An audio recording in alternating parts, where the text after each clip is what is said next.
ላላ ሀይሚዬ እኔ ድሮም እኮ አይሆንም ብዬ ነበር ሀቢብቲ። በአንድ ቀን አሁን ብሩኬ ናፍቆሽ ነው ውዴ? ብሩኬ ሄድላት በእናትህ። እና ሀይሚዬ እንግዲህ ዛሬ እያለቀሰች ነው የመጣች ማለት ነው። እንግዲህ ቆረጠች ሄደች ማለት ነው። እኔማ ጋይስ ሆቴሉ የት ነው? አርባ ምንጭ ነው? ባህር ዳር ነው? ጎንደር ነው ወይስ ዱባይ ነው ብዬ ዙም እያረኩ እያየሁ ነበር። ምንም የሚገኝ ነገር የለም። ባርሳ አለ በቃ መኝታ ክፍል ውስጥ ናት። ሆቴል ተከራይታ ነው ያለች። ስለዚህ ዱባይ ነው ወይም ደግሞ አርባ ምንጭ ወይ ጎንደር ወይ ደግሞ ባህር ዳር። እሺ ለማንኛውም በመጀመሪያ ደረጃ ሀይሚዬ ማልቀስ የለብሽም። ምክንያቱም እንደ ትናንትና ከብሩኬ ስትለይ ያላለቀሽ እንዴት ነው አሁን የምታለቅሽው? አውራ ፈጣሪ ሆይ ይሄ ናፍቆት መሆን አለበት፣ ናፍቆት። ለማንኛውም ሀይሚዬ በመጀመሪያ ደረጃ እንኳን ሰላም ደረሽ፣ ካሰብሽበት ቦታ እንኳን ደረሽ።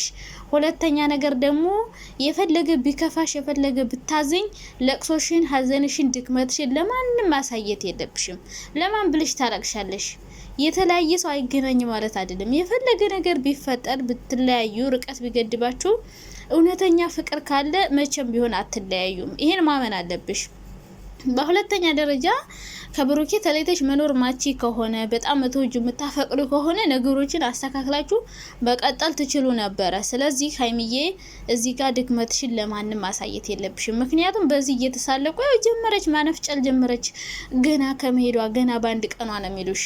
እንደምትወጁ እንደምታፈቅሩ በደንብ እናውቃለን። ብሩኬ ራሱ ያውቃል፣ አውቆ ነው እንጂ አትወደኝ ማታፈቅረኝ የሚል በጣም እንደምትወጁ እንደምታፈቅሩ በደንብ ጥንቅቅ አድርጎ ያውቃል። እኛም እናውቃለን።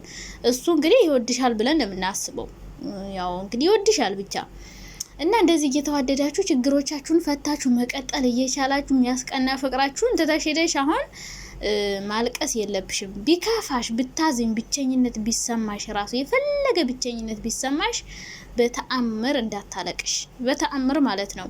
ምክንያቱም በደካማ ጎንሽ ገብተው ብዙ ሊያሸማቅቆሽ የሚሞክሩ ሰዎች ስላሉ ለነሱ ሰዎች ላለማስደሰት ስትይ ደግሞ አንቺ ራስሽን ማስከበር አለብሽ። ኮራ ቀብራር ጀነን ማለት አለብሽ።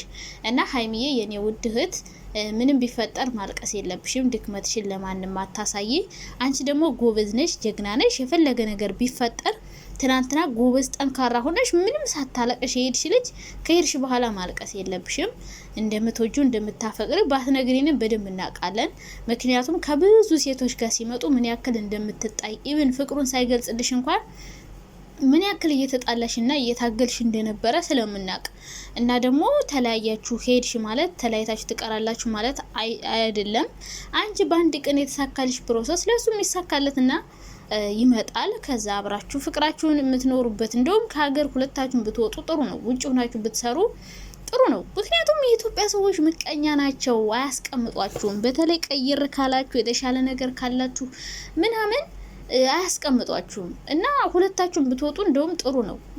ጓደኞቻችሁም ራሱ የቆሰቆሱ ችግር እየፈጠሩ ስለሆነና እንግዲህ ለስራም ከሆነ ሄርሽ ተመካክራችሁ ማልቀስ የለብሽም። ጎበዝ ጠንካራ መሆን አለብሽ።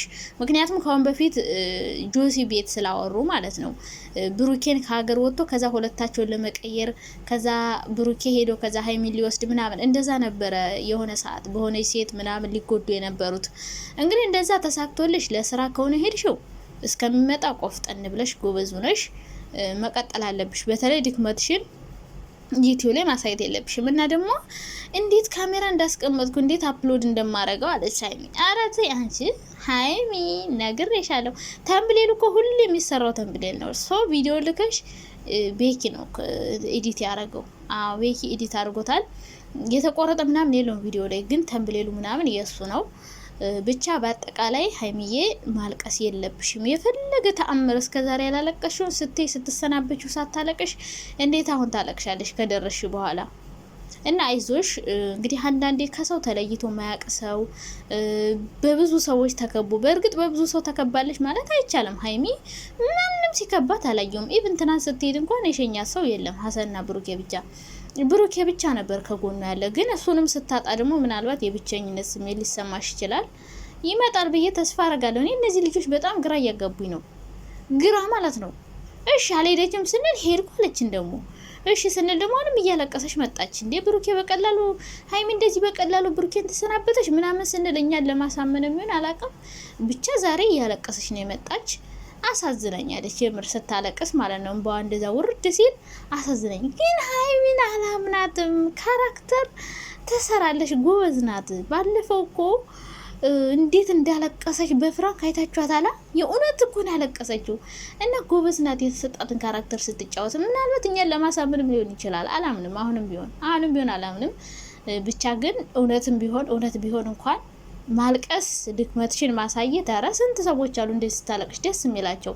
ብዙ ሰዎች ቲክቶክ ላይ ሆነ እየተንጫጩ ነው። እሳይ እንኳን ሄደች ባገኛት እኔ ቅጥቅጥ ነበር ማረጋት። እንዴት ትጫወትበታለች ወንድሜ ላይ የረባክሽ እንደው ተጫወተችበት እንዴ። እና እናንተ አግቡታ እናገባለን እያላችሁ አይደለ? ስለዚህ በመሀል ገብታችሁ አትንቦጨራረቁ። ነገ አብሮ መሆናቸው አይቀርም ሁለቱ ሰዎች። የፈለገ ድራማ ልትሰሩ ትችላላችሁ፣ ብዙ ነገር ልታወሩ ትችላላችሁ፣ ብዙ አጀንዳ ልትፈጥሩ ትችላላችሁ። ግን እነሱ ነገም ከነገ ወዲያም አብሮ ናቸው። ብሩኬ ሄዶ ታያላችሁ፣ አብሮ የሄደችበት ሀገር መሄዱ አይቀርም። እንደዚህ እያለቀሰች ዝም አይላትም። እንደዛ ነው እንግዲህ። ጎበዙ ነሽ አንቺም። ዩቲዩብ ላይ መጥፋት የለብሽም። ለስራ እንኳን ብትሄጅ ዩቲዩብ ላይ መጥፋት የለብሽም። እኔ ለስራ ሄደች ብዬ ነው የማስበው። መቼም ሰው ዝም ብሎ በዩቲዩብ ያክል ብር እየተከፈለሽ ከዚህ በሚበልጥ ስራ ካገኘሽ እንግዲህ በጣም ደስ ይላል። በእርግጥ ዩቲዩብ ጎን ለጎን የሚሰራ ነው። ስራሽን እየሰራሽ የምትሰሪው ነገር ነው። ግን ደግሞ ትኩረት ሰጥተሽ እንደ በፊቱ ለመስራት አይሆንም እንጂ ዩቲዩብ ሌላ ስራ እየተሰራ የሚሰራ ነገር ነው። አንዴ ቁጭ ብለሽ 20 ደቂቃ 30 ደቂቃ ቪዲዮ ቀርጸሽ አፕሎድ አድርገሽ ስራሽን መስራት የምትችይበት አጋጣሚ አለ። እና እንግዲህ አንቺ ብቻሽን ለስራ ከሄድሽም ስራ እየሰራሽ ቪዲዮ እንድትቀርጭልን እንፈልጋለን። እኛ ግን የጠብቅ ነው የእዩ እውነት ከወጣ በኋላ በሰላም አብረው አዲስ አበባ ተመልሰው የሆነ ደስ የሚል የፍቅር ህይወት ምናምን እያሳለፉ ያሳዩናል ብለን ነው እንጂ የገመት ነው። ጭራሽ እንደዚህ እየተላቀሱ ምናምን ተለያይተው እኔ አለው ብዬ አላሰብኩም። አሁንም ቢሆን እንግዲህ እንደ እግዚአብሔር ፈቃድ ተመልሳችሁ እንደምትገናኙ ተስፋ አረጋለሁ። እንደዚህ ተለያይታችሁ እንደማትቀሩ የፈለገ ብትራራቁ ብትዋደዱ ከሆነ እንደምትገናኙ አስባለሁ። እኛ ላይ ድራማ እየሰራችሁ ከሆነ እንግዲህ ነገ ተገናኝታችሁ ስትመጡ እንግዲህ ደስ ይለናል፣ ትክሱናላችሁ ብዬ አስባለሁ። ግን የእውነት ድራማ እየሰራችሁ ከሆነ ሀይሚ እንደዚህ ስታለቅሽ ስንት ሰው ያለቅሳል? ስንት ሰው ያለቅሳል? የምር እንዴ ቢሆንስ ማለት ነው። እና ደግሞ ድክመትሽንም ማሳየት የለብሽም። የፈለገ ነገር ቢሆን አሁን እንግዲህ ድሮስ ያለሱ ሊሆንልሽ ነው ገና በአንድ ቀን ተነፋረቅሽ ምናምን እያላችሁ ነው። እና አንዳንዴ የምትወዱት ሰው ከጎን ያለ ጋሻዬ ነው መከታዬ ነው ከለላዬ ነው የምትሉ ሰው ከጎናችሁ ሲርቅ ከማልቀስም በላይ ብዙ ነገር ልትሆኑ ትችላላችሁ። እና ብሩኬን የመሰለ ሰው ርቋት መቼም አታለቅስም ብትሉኝ አላምናችሁም። አትወደው ምናምን የሚለውም ነገር ያው ውሸት እንደሆነ ታውቃለሽ። አንቺም እንደምትወጂ ሁሉ ሰው ያውቃል። ሁሉ ሰው መቼም ሀይሚ ብሩኬ እንደምትወደው ታውቃላችሁ። ብሩኬም ሀይሚ እንደሚወዳት ከብዙ ሴቶች መሀል እንደመረጣት እና እንግዲህ እኔ እውነትም ከተለያዩ የሆነ ውስጣቸው መሀላቸው ሌላ እኛ ማናውቀው ጉድ አለ እንጂ ይሄ ጉድ አያለያያቸው ብዬን ማሰበው። ይሄ ትንሽ ነገር ስንት ነገሮችን አልፋቸዋል ለዚህ ለተንከሲስ ነገር የምትለያዩት። ብቻ እግዚአብሔር ከእናንተ ጋር ይሁን። ነገ ደግሞ አብራችሁ ሆናችሁ እንደምትመጡ እርግጠኛ ነን። እናንተ እንደማትለያዩ ነው እኛ ምናምነው። እግዚአብሔር ካለ እንግዲህ አብረው ደግሞ በቅርቡ ይመጣሉ ብዬ ነው ማስበው። እንደዚህ እየተላቀሳቸውን ነገም ብሩክ የመጥቶ ሊያለቅስ ነው። ኧረ በጣም ይደብራል የምር።